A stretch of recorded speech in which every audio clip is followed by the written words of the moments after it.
What's happening, Carolina fans? Welcome to Two Fans in the Stands, a podcast related to all things Carolina Panthers and North Carolina Tar Heels. I'm your co-host, Tony. And I'm your co-host, CJ. Let's go.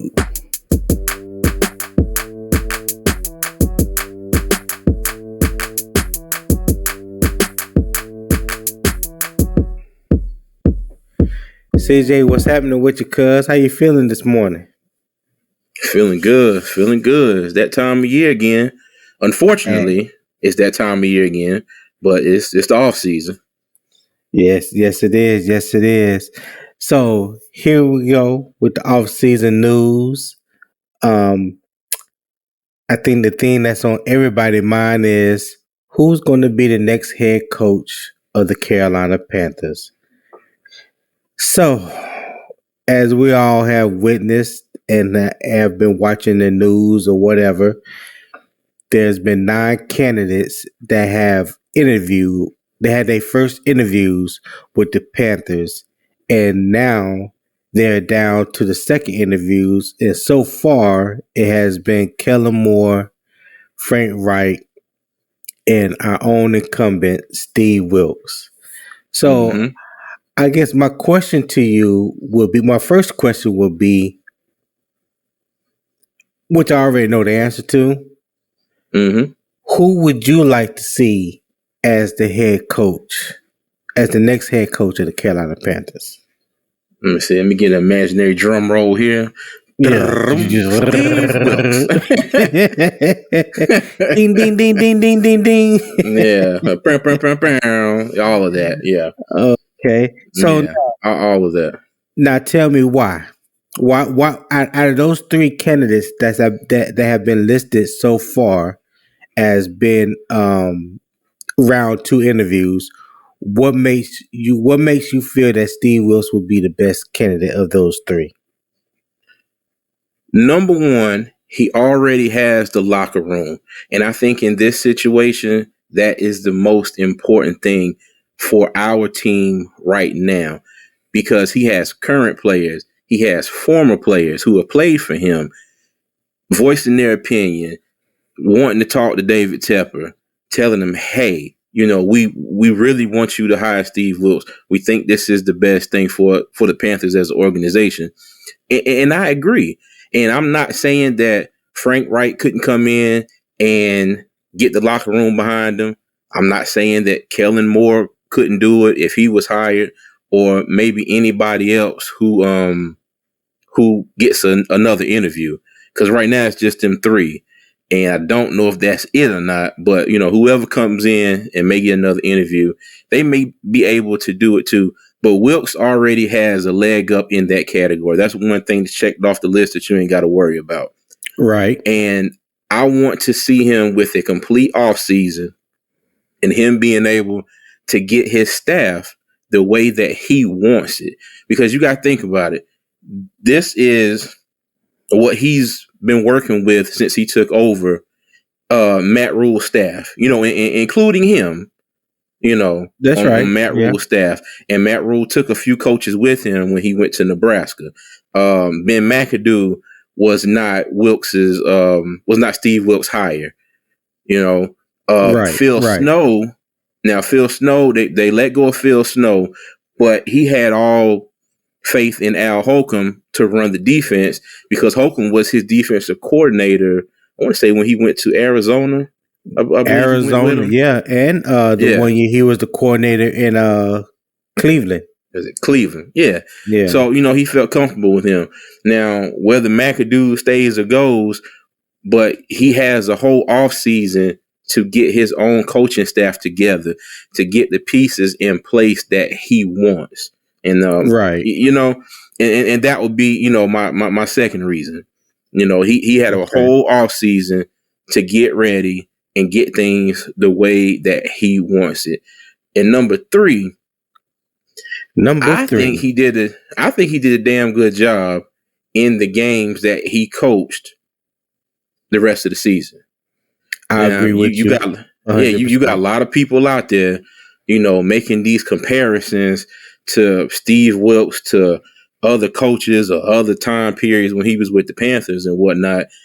give that man a shot based on what we did the last part of this season.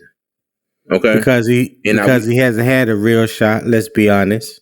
Yeah, and we gave Matt Rule had potential to be here for what 6-7 years, $60 million, or $60-something million. No, he had a 7 years, almost $63 million, fully guaranteed. Let's not forget that. Exactly. Yeah, fully guaranteed contract. At the very least, and this is just me. I'm not David Tepper. I'm not Nicole Tepper. I'm not Scott Federer. I'm not Dan Morgan. So I'm not on the interview panel at all. I'm on the interwebs talking about the Panthers. So, but just in my humble opinion, give the man a shot. The interwebs, the interwebs. Okay.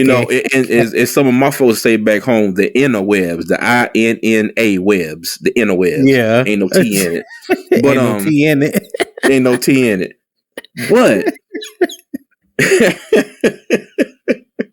But getting back to it, I'm not going to say he deserves, but I think that he's done enough to get a shot. See what he can do for a season, because I think that with a few pieces added on to this team, whether it be through free agency, whether it be through the draft, I think we'll be able to hold on. I think we'll be able to do something, because you got to think about our division next year. You got Atlanta QB issues, Tampa. Right. If Brady don't come back, QB issues. You got New Orleans. Right. Is the Red Rifle still going to be there, or is it going to be Crab Leg Winston? So who knows? Is his LASIK going to hold up? Is he going to be able to see straight this coming up year? So you never know. I can't. Hey, I'm just saying. Crab Leg Winston. Wow, Crab boy. Remember how he gave that speech that he was like licking his fingers? Yeah. Oh my God. C.L. Wilson. That's comedy. That is comedy. Yeah. Pure comedy. But one thing I want to before you continue, one thing I just want to disagree with you on real quick. He needs more than just a 4-year. He needs at least a 3-year window. Yeah, because the average head coach typically gets a 3-year window. I think that would be a fair time for assessment. To implement his schemes, his strategy, get his coaches in there, run the organization like he needs it to run, and understand that everything is not going to be how you necessarily want it the first season, and it takes time. Something that he never had the opportunity to do in Arizona. So I think if Wilks is going to be the head coach, which I hope he is, I think he needs to be given the time to turn things around and create the team in his image. Now he got a head start, with the 12 or 13 games, that he coached this season, but he needs to build on that. That's all. Oh, we don't disagree on that. Oh, okay. I'm with you 110% on that. That ain't no disagreement here. I was just saying, I think he's at least, earned a year. I totally agree. I think it'll take a little more than that to get everything the way that he wanted. But our team at 1-4 when he took over versus the team at the end of the year, I ain't gonna say it's two totally different teams, but it was a team that was trending in the right direction. I agree. And I want him to I want him to be able to continue in that direction and see what he can do. Now, if he goes out there and the team falls flat on their face next year, then you know what? It wasn't meant to be. You know what I mean? It wasn't meant to be. What do you say, or what do you visualize as flat on your face? Anything less than what we did this year. I think he needs to. I wouldn't say go out there and match what we did. I think we need to improve on what we did. Okay. Because I don't look at this team as a team that can't do it. You get what I'm saying? Like Right. mind you, where we had probably the weakest, not probably, we were in the weakest division in football this year. But Correct. with that being said, that's not our fault. We got to play the cards that we're dealt. Okay. Facts. And I don't see it being that much stronger next year, especially with quarterback situations going forward. And if Wilks is kept, our quarterback situation is more than likely already set. Yeah, I'll bet lunch for the next week that Sam Darnold will be our quarterback going into next year if Wilks is kept. Yeah, I think he'll be a bridge quarterback if somehow I know I'm going to hate myself for saying this, but it looks like Bryce Young, C.J. Stroud, and Will Levis are going to go in the top 10, and they're going to be gone.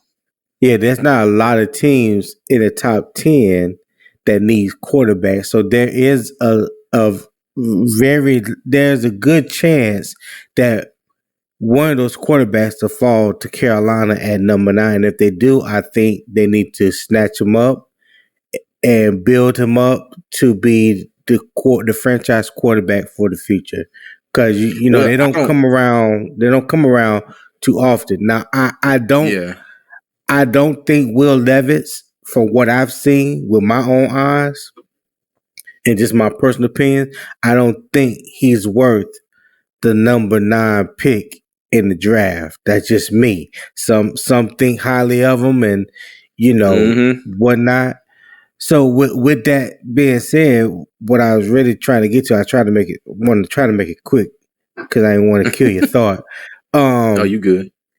When you give Steve Wilks, if he gets hired and you're going to give him time, so one thing that that he's probably going to do, he's going to replace Ben McAdoo. So that breaks up any continuity that the offense had throughout the year, because now they start back over at ground zero, learning a new scheme, whoever the new offensive coordinator is, new playbook, new terminology, everything. So that takes time.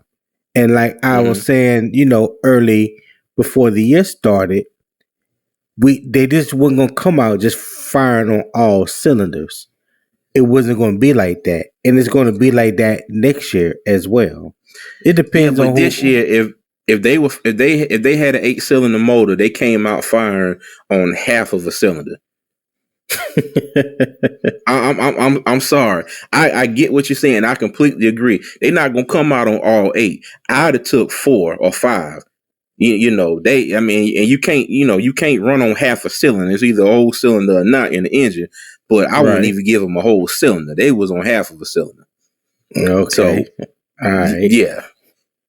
Yeah, I agree. I agree, but the situation was way worse than that with us at the start of this season. Okay. So I have another question for you. Option number 2. If Steve Wilks don't become the head coach of the Carolina Panthers, who do you think will be who would you like to see as your second choice for head coach?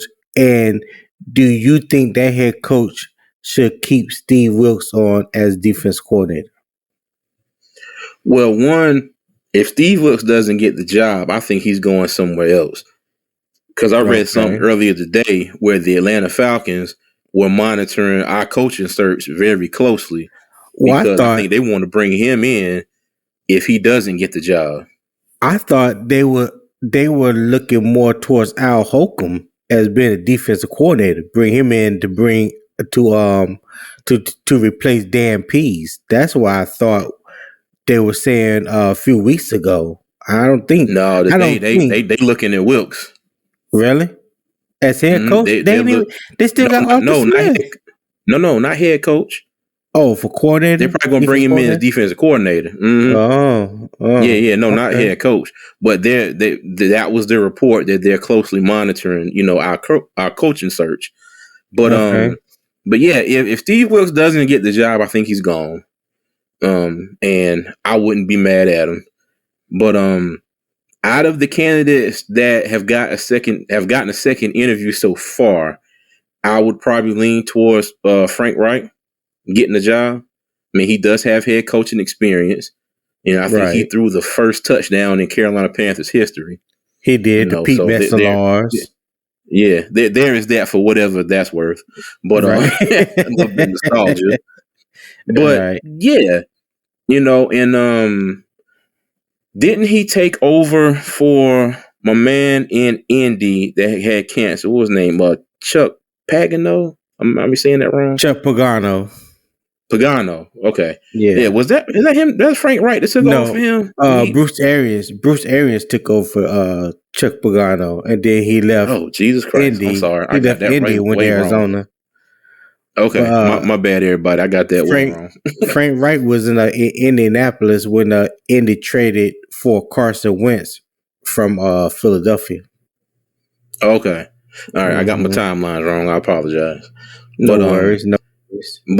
But yeah, I mean, and he was he was on the Philly staff when they won the Super Bowl. So, I mean, I think he would be a good hire, but, this is just me, my personal opinion. If it's not Wilks, I'm just kind of like, it's kind of a wait and see for me. Because Kellen Moore, I'm not knocking him because he coaching for Dallas.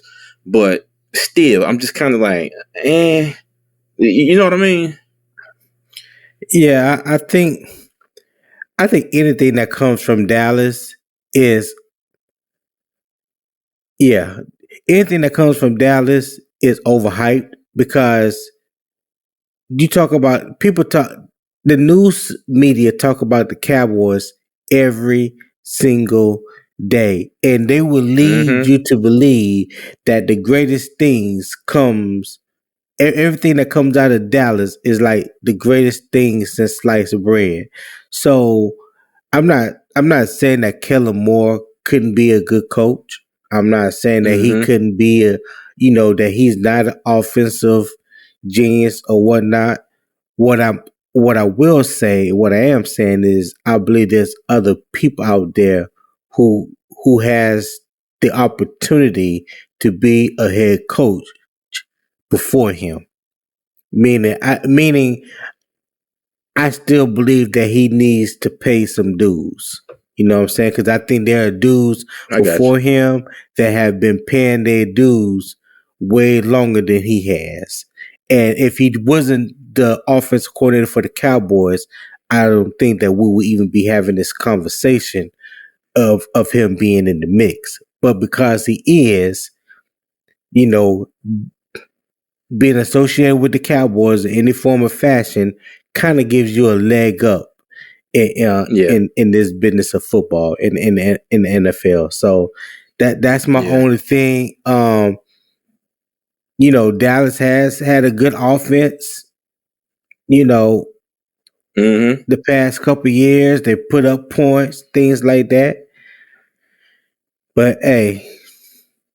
That's a whole nother topic, and that ain't my team, so I ain't gonna waste no energy on that. Hey, look, but you know what though, you got to kind of scratch your head when you're thinking about them. If you watch the last play of their game versus the 49ers over the weekend, when they lined up in that goofy ass formation, and Zeke hiked the ball and got ran over like like he got ran over by a steamroller. Like that's probably the first time I ever seen Zeke Elliott get roached like that in football. And when I was in high school, we used to call that being roached. You ever seen a roach on his back and his hands and leg kicking? Yeah, he looked like a roach out there. He got roached. He roached, ran over, everything. That was a wild play, and then he threw the ball, and old boy got hit before he could even make an attempt at a lateral. So, Yeah. but like you said, that's not our team. We get back on the subject here, but and I'll go ahead and address the other kind of elephant in the room with this situation. What's You got that? Sean Payton. Now, he had his first interview Monday, I believe. Yes. Yes, it is. So there's him. Will he get a second interview? Now, would I I don't mind think Sean so. Payton? I don't think so. Well, They said I just read a report last night that no team has scheduled a second interview with Sean Payton. And all mm, signs points to him going back to Fox as an analyst. oh, okay. Well, Yep. then I guess that'll kind of, if it don't, yeah, I was saying if it did, I wouldn't mind him, but New Orleans is probably going to make us pay Exactly. an arm and a leg and probably a couple Exactly. front teeth, for If it him. So wasn't that if it wouldn't be wasn't worth it. for that, I would say Sean Payton and Steve Wilks would be my 1 and 1A choice. Because Yeah. Sean Payton will be right up there, but because we are in the same division as New Orleans, I Mm-hmm. think New Orleans would try to make us pay more than anybody else because Yeah, oh we would yeah. have to. Oh yeah. We in the division, and they have to face us twice a year. Mm-hmm. So I think the price that they will want in return for Sean Payton, I don't think it would make sense. To me, I Yeah. don't think you should have to give up draft picks for a coach. Exactly. I never understood that. It doesn't make good sense to me because if the coach doesn't affect the salary cap in Why are any we shape, trading form, or picks? fashion, why are we trading picks for that coach? Mm-hmm. Yeah, so Yep. that's my thought on I that. agree. If it wasn't for that, yeah, Sean Payton will be right up there, and I think he would be hired Mm-hmm. by any other team right now. But what they probably Yeah. asking for, nobody's willing to give that up. And I said that. I said that a couple weeks ago. I said, listen, Mm-hmm. Sean Payton is Sean Payton. He's good, and he's had Drew Brees, you know, the whole time he was in New Orleans. But he's only won one Super Bowl. Ain't like he has put up like these magical numbers over 15, 16 year career that he's been in New Orleans. They only won it one Yeah. time. They only been back to Super Bowl one time. So Yeah. let's not, you know, put the cart before the horse. He's not no Yeah. Bill Belichick. You know what I'm saying? He's not an Andy Reid, Yeah. to be honest. That's just my honest opinion. Yeah. Yeah. This is true. But I mean, he's got as many Super Bowls as Andy Reid, if I'm not mistaken. Yeah, okay. So And, no, I'm not hear me out. I'm not Hear me out. disagreeing with you. No, hear I'm me not out. disagreeing with you. I'm just Hear throwing me out. numbers out there. All I'm saying is no, and you're right. You're right. In that sense, they both 1 and 1, right? Mm-hmm. But if you look over the past 15, 20 years, I'm not going to even count this year because Sean Payton didn't coach this year. But you look at Andy Reid when he was in Philadelphia, Sean Payton and his whole tenure in New Orleans. Compare their records, not just Super Bowls, but just their records. NFC championships, AFC championships, playoffs, divisional rounds, what have you. When you look at that in its totality, and I don't even think Andy Reid has had a losing season since he's been in Philadelphia or Kansas City. This is 5 years in a row that Kansas City has made to the AFC Championship, and they've been to two Super Bowls. They won one, they lost one. When he was Yeah. in Philadelphia, they went to 4 straight NFC championships with Donovan McNabb. Yeah, this is true. Yeah, we took him out on Consistency. one of them. Yeah, consistency. He that's Mm-hmm. the word I'm looking for. He has been a consistent winner throughout his career in the NFL. Sean Payton, that New Orleans ain't been there with Sean Payton. Yeah. They haven't And you been there know with what? Sean Payton. Speaking of consistency, at this point, I want somebody that can get us back to back winning seasons because in our 20 let's go 28th year in the league Yeah, as a yeah, this be franchise 28. Yeah, we've yeah. never had back to back winning seasons.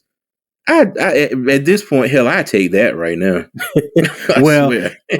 technically speaking, if you count the 3 years that we won the NFC title, those technically were winning seasons. even Well, this year that we no. went 7-8-1. Well, that's not a winning record. But That's we that's won the that's division. We won the division. So yes, we won the however you want division, to look but at, however you want to look at it and slice it up, we no, won the it's not how division. I want to look at it. It's not how I want to slice it up. The pizza came; it's already cut in the 4 slices.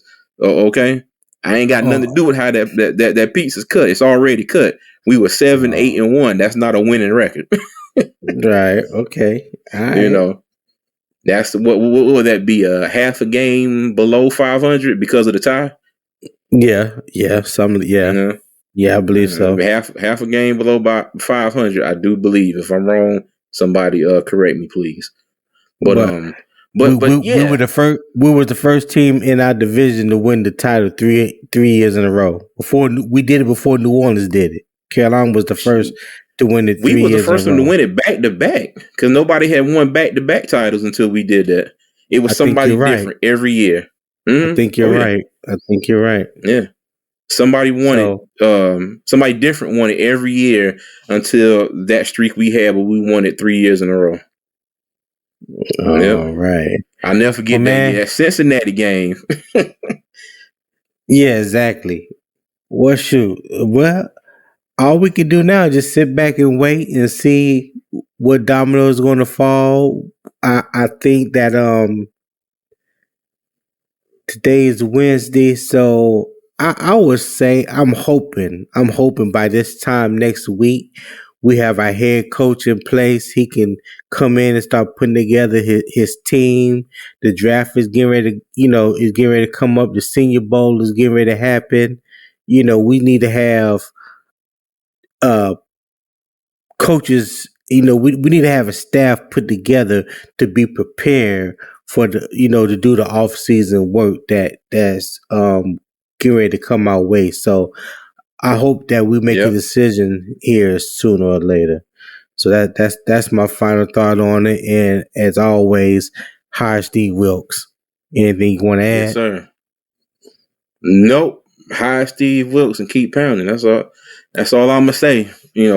Hopefully after it's done, hopefully I can say Steve Wilks is hired and keep pounding. Steve. Yeah. But right. And if it's not meant to be, whoever the coach would be, I mean, I'll be behind them 100% until they give me a reason not to. So yeah, that's the right attitude, my friend. That's the right attitude to have. Yeah, I ain't gonna shoot him in the foot before I give him a shot to see what he can do. Just don't let it be Kellen Moore. Okay, I'm gonna stop. Hey, again on this episode, I'm agreeing with you a lot. I'm not even gonna lie. Yes. Don't let it be him. No disrespect to Kellen Moore, but no disrespect. Yeah, I'm good.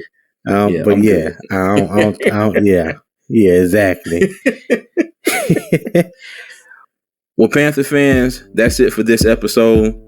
As always, tune in to us where we have more off-season content coming up for you. And as soon as we know anything about the Panthers head coaching search, we'll be the first ones to tell you. And as always, keep pounding.